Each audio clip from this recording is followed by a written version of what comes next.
AP రాజకీయాల్లో BJP ఇప్పుడు centre of attraction అవుతోంది. ఆ పార్టీ కొత్త అధ్యక్షుడి ఎన్నికపై కసరత్తు మొదలు అధికారిక ప్రకటన దాకా ఉత్కంఠ రేపిన తీరు అదే స్పష్టం చేస్తోంది. అయితే నూతన సారథిగా మాధవ్ బాధ్యతలు చేపట్టిన తర్వాత మరో స్థాయిలో చర్చోపచర్చలు జరుగుతూనే ఉన్నాయి. ప్రధానంగా ఆయన ఎంపిక నచ్చనిది ఎవరికి, ఆ విషయంలో చిన్నబుచ్చుకున్నది ఎవరు అనే కాన్సెప్ట్ లో ఇప్పుడు కొత్త డిస్కషన్ మొదలైంది. ఇందుకీ వాళ్ళెవరు, వాళ్ళ వాయిస్ ఏంటి? అట్టహాసంగా ఏపీ బీజేపీ కొత్త సారథి ప్రమాణం. మరి ఆ నాయకుల జాడ ఎక్కడా? అప్పట్లో హడావిడి, ఇప్పుడెందుకీ మౌనం? కమల దళంలో తలోదారిగా టీడీపీ వైసీపీ వర్గాలు. ఏపీ బీజేపీ కొత్త సారథిగా పీవీఎన్ మాధవ్ బాధ్యతలు చేపట్టారు.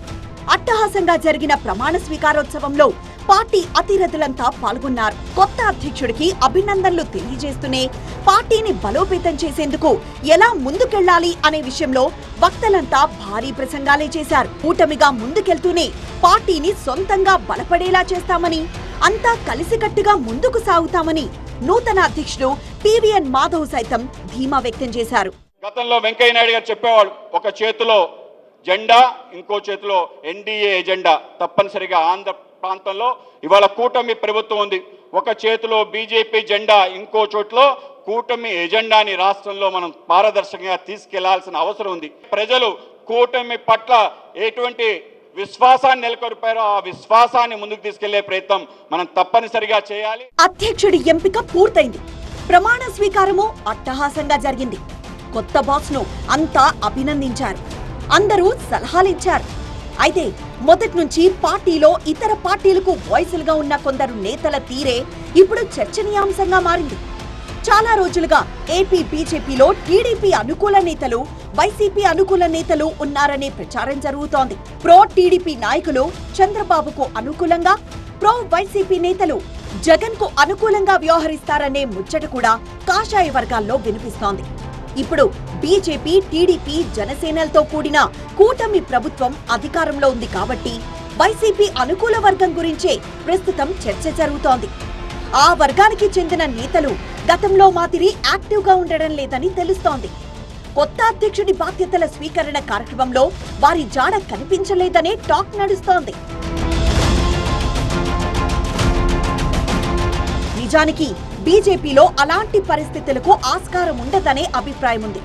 కానీ ఏపీలో రాజకీయ పరిస్థితుల దృష్ట్యా కాషాయ నేతలు అలా ఎవరికి వారు విడిపోయినట్లుగా తెలుస్తోంది. టీడీపీ అనుకూల బ్యాచ్ గా పురంధేశ్వరి, సీఎం రమేష్, టీజీ వెంకటేష్, సుజనా చౌదరి, ఆదినారాయణ రెడ్డి, విష్ణుకుమార్ రాజు వంటి నేతలుంటే వైసీపీకి అనుకూలంగా సోము వీర్రాజు, విష్ణువర్ధన్ రెడ్డి, జీవీఎల్ నరసింహారావు వంటి నాయకులు మరో వర్గంగా ఏర్పడ్డారంటూ అప్పట్లో భారీ ప్రచారమే జరిగింది. బీజేపీ, టీడీపీ మధ్య వైరం నడిచినప్పుడు ఈ రెండు వర్గాలు ఎవరికి వారుగా వినిపించిన వాదనలు, చేసిన విమర్శలు కూడా అదే విషయాన్ని స్పష్టం చేస్తున్నాయి.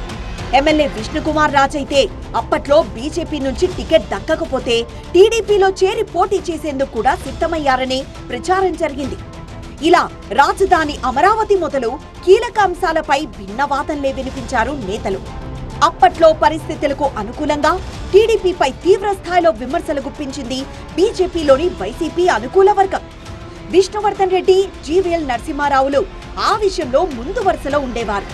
కూటమి అధికారంలోకి వచ్చాక ఎమ్మెల్సీ పదవి దక్కించుకున్న సోము వీర్రాజు ఆ విషయంలో వెనక్కి తగ్గి టీడీపీ అనుకూల పక్షంగా మారిపోయారన్న అభిప్రాయం ఉంది.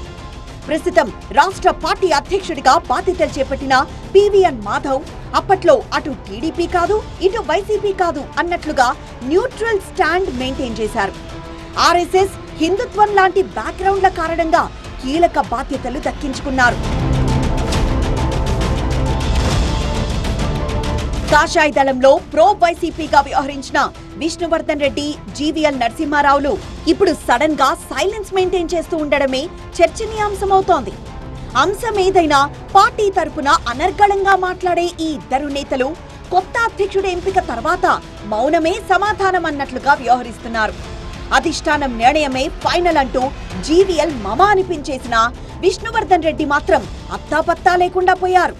దీంతో బీజేపీలో వైసీపీ వాయిస్ గా పేరున్న ఈ నాయకుల మౌనం వెనక మతలబ్ ఏంటి అనే చర్చ జరుగుతోంది ఇప్పుడు. బీజేపీ టీడీపీ జట్టు కట్టుండడంతో ఇప్పుడు అక్కడ ప్రో టీడీపీ నేతల హవానే నడుస్తోంది. ఏపీ బీజేపీలో వాళ్లు చెప్పిందే వేదం, చేసిందే శాసనంగా సాగుతోందన్న అభిప్రాయంలో వైసీపీ వర్గం నేతలున్నట్లు తెలుస్తోంది.